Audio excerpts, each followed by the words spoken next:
जो भी प्रॉब्लम है उसको आप दोबारा से डिस्कशन कर सकते हो। ठीक है, तो इस तरीके से हमारा ये चैप्टर भी फिनिश हुआ।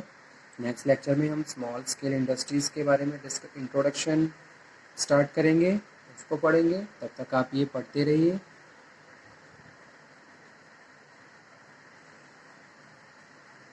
Stay healthy, stay motivated also, हमेशा मोटिवेट रहिए। Thank you very much.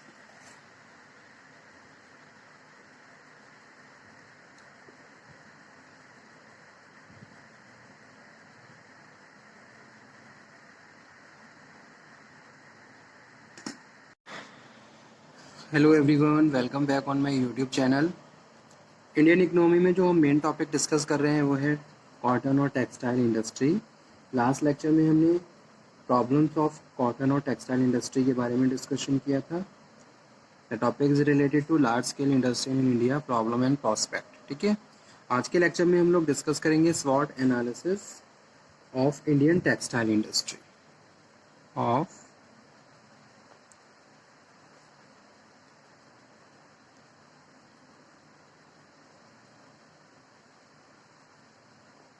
Indian textile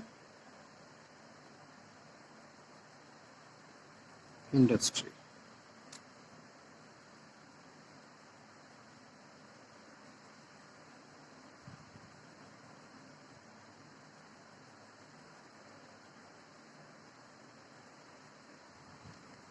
okay, तो यहाँ पे मैं एक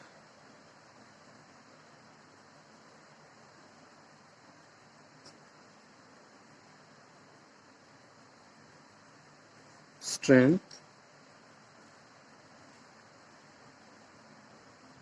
वीकनेस,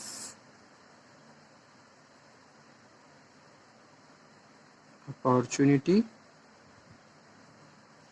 और थ्रेट्स। ठीक है, तो सबसे पहले बात करेंगे strength of Indian textile industry. Strength में फर्स्ट पॉइंट है strong cotton base, about 26% of the world total cotton area is in India. ठीक है, तो अगर मैं बात करूं एरिया वाइज एरिया की, तो 26% टोटल वर्ल्ड का इंडिया में है cotton base. 26% area of world in India. That is also very good strength for textile industry. Second है third largest producer of cotton. Third largest producer है cotton का। Existence of strong entrepreneur classes हैं, flexibility in production of small order lots, ability to handle value addition, adequate manpower and labor supply, adequate manpower and labor supply, low wages of labor prevalent in the Indian scenario, जैसे कि हमें पता ही है, good cultural comfort with US and Europe और growing domestic market। तो ये सारी क्या है, स्ट्रेंथ है। Growing domestic market. ओके, उसके बाद वीकनेसेस क्या है, poor work culture practices, poor work culture practices. या तो इंडस्ट्रीज हैं ही नहीं, वो सॉरी जितनी भी इंडस्ट्रीज रन कर रही हैं ओल्ड ट्रेडिशनल मेथड्स और इक्विपमेंट्स यूज किए जाते हैं। Rigid government labour policy, rigid government labour policy, government की पॉलिसी भी इतनी फ्रूटफुल नहीं है। High taxes levied by the government, taxes की प्रॉब्लम है। High transaction and electricity cost,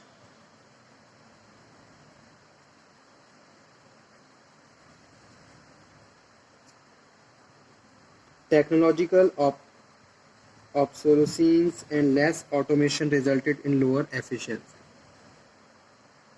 and lack of strong linkage between the raw material supplier and the apparel manufacturers. और industrial relations की problem बहुत ज़्यादा है, strike, lockouts, industrial relation problems. ठीक है, इस तरीके से अपॉर्चुनिटीज़ कौन कौन सी हैं। The size of Indian textile industry expected to reach $20 to $20 billion by 2020। Rapid growth हो रही है। एग्रीकल्चर के बाद टेक्सटाइल सेक्टर ऐसा है जहां नंबर ऑफ डायरेक्ट और indirect opportunities, job opportunities create होती हैं। Rapid growth of retail sector की ग्रोथ बहुत ज़्यादा है।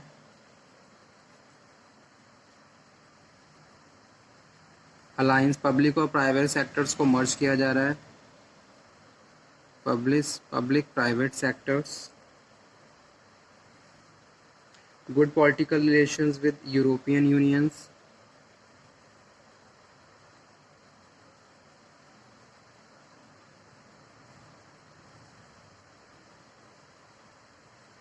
and USA, improvement in overall infrastructure and regulatory framework,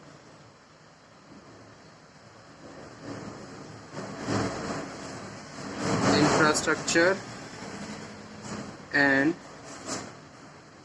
regulatory framework। इसी तरीके से थ्रेट्स क्या हैं इसके, depreciation in value of rupee,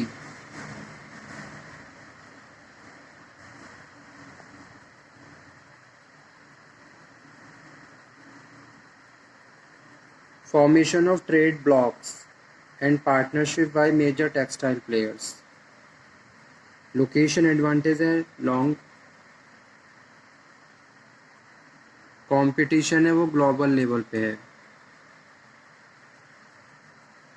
तो ग्लोबल लेवल पे कंपटीशन है तो बेटर आपको अपने आप को रेडी करना पड़ेगा बेटर तरीके से। ट्रेड ब्लॉक्स, बहुत सारे बैरियर्स भी हैं। Partnership by major textile players excluding India. और लोकेशन डिसएडवांटेजेस क्या है, मेन थ्रेट है।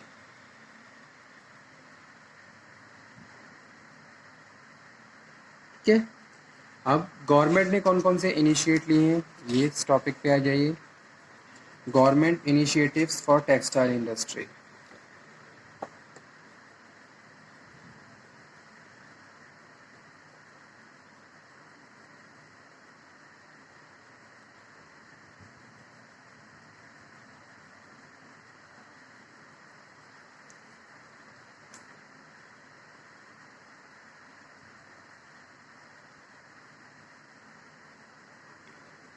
So government of India has allowed 100% foreign direct investment. First one है allow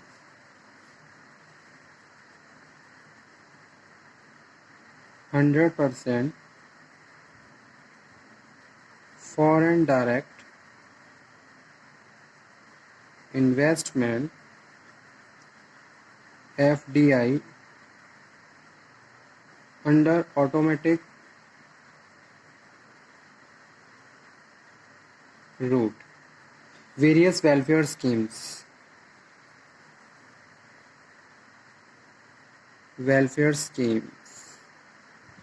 जैसे कि हेल्थ इंश्योरेंस है, लाइफ इंश्योरेंस है, health insurance, life insurance to the million of weavers in India. ठीक है, यानी कि जो लोग काम कर रहे हैं टेक्सटाइल इंडस्ट्रीज़ में तो उनको इंश्योरेंस फैसिलिटीज़ प्रोवाइड की गई, social security, E marking. Number of e-marketing platforms have been developed to the simplify the market issues. Promotion of handloom and handicrafts, तो ये भी गवर्नमेंट का इनिशिएटिव्स है। Promotion of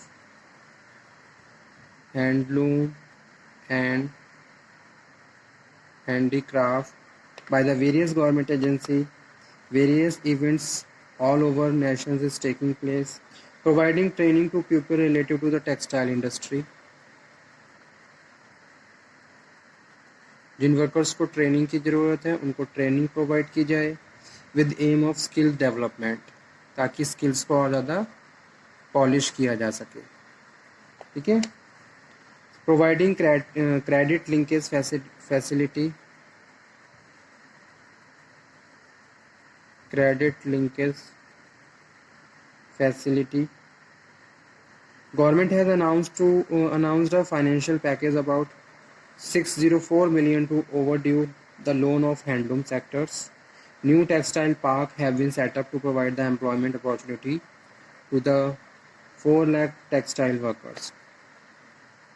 Okay.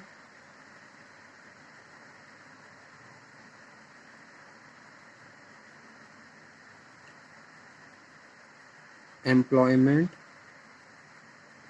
opportunities to 4 textile workers. ठीक है. So these are the important initiatives taken by the government for the textile cotton and textile industry in India. तो ये topic हमारा फिनिश हुआ स्टूडेंट. लार्ज स्केल इंडस्ट्री हमारा finish हो चुका है. लार्ज स्केल इंडस्ट्री में हमने सारे टॉपिक कवर कर लिए हैं. नेक्स्ट लेक्चर से हम लोग स्टार्ट करेंगे small scale industries and service sector in India. अब आपको लास्ट यूनिट में कोई प्रॉब्लम हो तो आप दोबारा से डिस्कशन कर सकते हो. जिस किसी भी स्टूडेंट ने लास्ट यूनिट के लेक्चर्स को अटेंड नहीं किया है, so I request to all of you please attend the last unit lectures and if you have any problem then you can again discuss. ठीक है. लेकिन प्रॉब्लम्स को तभी आप फाइंड आउट कर पाओगे जब आप उसको पढ़ोगे. तो एक बार उसको पढ़िए और जो भी प्रॉब्लम है उसको आप दोबारा से डिस्कशन कर सकते हो. ठीक है. तो इस तरीके से हमारा ये चैप्टर भी फिनिश हुआ. नेक्स्ट लेक्चर में हम स्मॉल स्केल इंडस्ट्रीज़ के बारे में इंट्रोडक्शन स्टार्ट करेंगे, उसको पढ़ेंगे. तब तक आप ये पढ़ते रहिए.